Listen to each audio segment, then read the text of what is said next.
Hello दोस्तों, कैसे हो आप सब। दोस्तों, आज के इस वीडियो में मैं आपको बताने वाला हूं कि बोर्ड एग्जाम में कॉपी कैसे लिखें। ठीक है, सबसे पहले क्या करें और अपना अनुक्रमांक सभी जो प्रश्न पत्र कोड होता है वो किस तरह से भरें, आज के इस वीडियो में मैं आपको बताने वाला हूं। ठीक है दोस्तों, तो चलिए टाइम को ना वेस्ट करते हुए वीडियो को स्टार्ट करते हैं। दोस्तों, यहाँ पर सबसे पहले आपको क्या करना है, अपना अनुक्रमांक अंकों में लिख देना है। ठीक है, उसके बाद में आपको अपना अनुक्रमांक यानी कि रोल नंबर जो होता है उसे शब्दों में लिखना है। ठीक है दोस्तों, शब्दों में किस तरह से लिखना है मैं यह भी आपको बताऊंगा। उसके बाद में विषय कौन सा है आपको लिखना है दोस्तों। तो विषय जो है यहाँ पर लिखा हुआ है, सभी को पता होगा, सामान्य हिंदी। तो यहाँ पर क्या लिखेंगे, सामान्य हिंदी। ठीक है, प्रश्न पत्र में क्या लिखना है और प्रश्न पत्र पर अंकित संकेतांक क्या लिखना है, परीक्षा का दिन, सभी मैं आपको चलिए बता दे रहा हूं। दोस्तों, इस तरह से आपको अपना अनुक्रमांक लिखना है। ठीक है दोस्तों, मान लीजिए कि अनुक्रमांक है 22269730 8। ठीक है, ये तो अंकों में हो गया, लेकिन जब हम लिखेंगे शब्दों में तो आपको यहाँ पर सैकड़ा, हजार, लाख का प्रयोग नहीं करना है। ठीक है, जैसे 2 लिखा है तो 2, 2 लिखा है तो फिर 2, यानी 22269730 8। ठीक है, इस तरह से आपको एक एक जो शब्द है, एक एक जो अंक है, इसी को आपको लिखना है।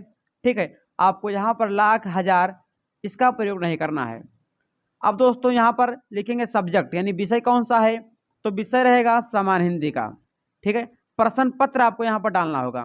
ठीक है दोस्तों, तो जो प्रश्न पत्र है ये यहाँ पर लिखा हुआ है। तो दोस्तों ये है प्रश्न पत्र, इसे आप यहाँ पर लिख दीजिएगा।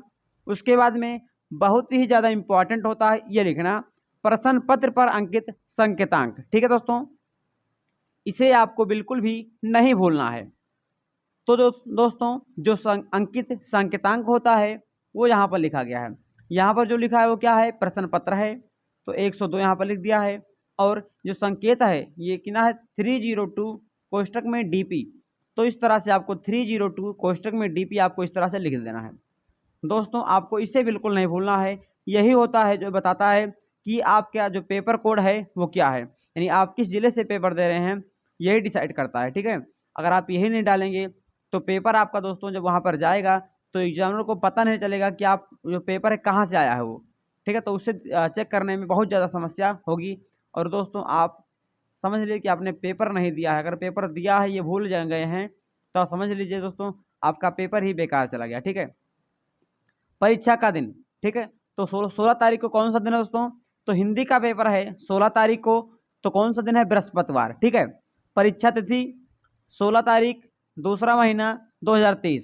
आपको इस तरह से लिखना है 16/02 लिखना है। ठीक है, आपको 16/2 नहीं लिखना, 02/2023 इस तरह से लिखना है। पाली कौन सी होगी, तो इंटर में आप हैं, 12th में हैं, तो यहाँ पर क्या डालेंगे, द्वितीय पाली या सेकंड पाली। ठीक है, उसके बाद में केंद्र का नाम।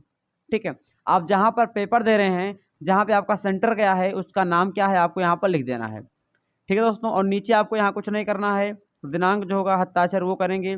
परीक्षा कक्ष संख्या यानी दोस्तों ये रूम नंबर यहाँ पर आपको डाल देना है। ठीक है दोस्तों, तो ये था, मैंने आपको बता दिया किस तरह से आपको कॉपी को भरना है, अपना अनुक्रमांक, संकेतांक, सभी कुछ मैंने आपको बता दिया है।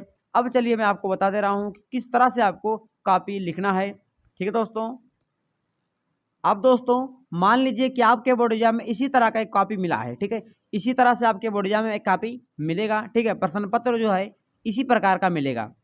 तो दोस्तों यहाँ पर लिखा है खंड का, तो सबसे पहले आपको अच्छे ब्लैक पेन से, मोटे पेन से यहाँ पर खंड का अच्छे से लिख देना है। ठीक है, उसके नीचे आपको लिखना है प्रश्नोत्तर, यानी जो प्रश्न है उसका उत्तर मैंने लिखा है प्रश्नोत्तर पहले का का। ठीक है, प्रश्नोत्तर जो है पहले का का है, तो इस तरह से आपको अच्छे से नीचे जो है बढ़िया से अंडरलाइन कर देना है। तो प्रश्नोत्तर पहले का का।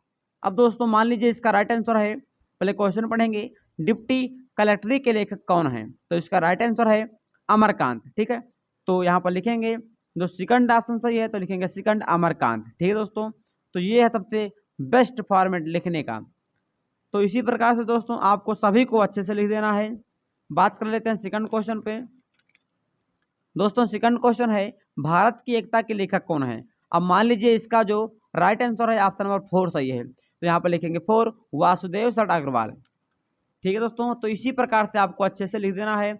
अब मैं चलिए अगला जो सेकंड क्वेश्चन है उसको मैं आपको बता दे रहा हूँ। टोटल दोस्तों 10 नंबर के पूछे जाएंगे, आप सभी को पता होगा। बहुविकल्पीय जो क्वेश्चन होंगे वो 10 नंबर के होंगे। अब दोस्तों यहाँ पर अब एक बार हम फिर से देख लेते हैं कि इसका थर्ड क्वेश्चन क्या है। तो निम्नलिखित में से हजारी प्रसाद द्विवेदी की रचना कौन सी है? ठीक है, कल्प वृक्ष, पूर्वोदय, कल्पलता और अंत में।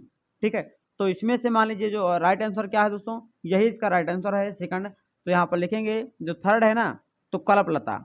उसी प्रकार से फोर्थ है दोस्तों कि निम्नलिखित में से प्रोफेसर जी सुंदर रेड्डी की रचना कौन सी है? तो इसका राइट आंसर है option number third, language problem in India, नहीं भारत में भाषा की समस्या। ठीक है, उसी प्रकार से यहाँ पर दोस्तों ये क्वेश्चन है, उसी प्रकार से आपको 10 क्वेश्चन को अच्छे से कर देना है। तो चलिए दोस्तों अब हम यहाँ पर जान लेते हैं जो क्वेश्चन नंबर थर्ड है, दिए गए गद्यांश पर आधारित निम्नलिखित प्रश्नों के उत्तर दीजिए। अब हम इसको आपको बता दे रहा हूँ किस तरह से आपको इसे लिखना है। दोस्तों ये आपके प्रश्नोत्तर संख्या 3 में पूछा जाएगा, तो इसलिए लिखेंगे प्रश्नोत्तर नंबर 3। ठीक है, अब मान लीजिए इसमें 2 रहेगा अथवा करके। ठीक है, आपको दोस्तों अथवा कहीं पे दिया है, इसे बिल्कुल भी नहीं भूलना है। ठीक है, अगर 2 पूछा है तो आपको एक ही करना है, आपको बिल्कुल भी गलती नहीं करना है। इसीलिए आपको 5 मिनट क्वेश्चन को अच्छे से पढ़ लेना है। ठीक है, कि आपको कहीं भी कोई गलती ना हो। अब दोस्तों मान लीजिए आप इसे कर रहे हैं। ठीक है, तो यहाँ पर आप आगे का 2-3 अक्षर और पीछे का 2-3 शब्द जो है आप लिख दीजिएगा, जैसे साहित्य, कला, नृत्य, और उसके बाद इसमें डैश डैश लगाएंगे, राष्ट्र के लिए स्वास्थ्यकर है। उसी प्रकार से यहाँ पर इसका उठा के वहाँ लिखे हैं साहित्य कामा कला कामा नृत्य, और लास्ट में राष्ट्र के लिए क्या है, स्वास्थ्यकर है।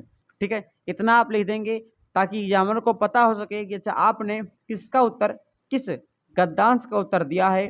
ठीक है, आपको यहाँ से 10 नंबर मिलेंगे, रहेंगे 5 क्वेश्चन दोस्तों, और आपको इसी में से इसे छांटना रहेगा।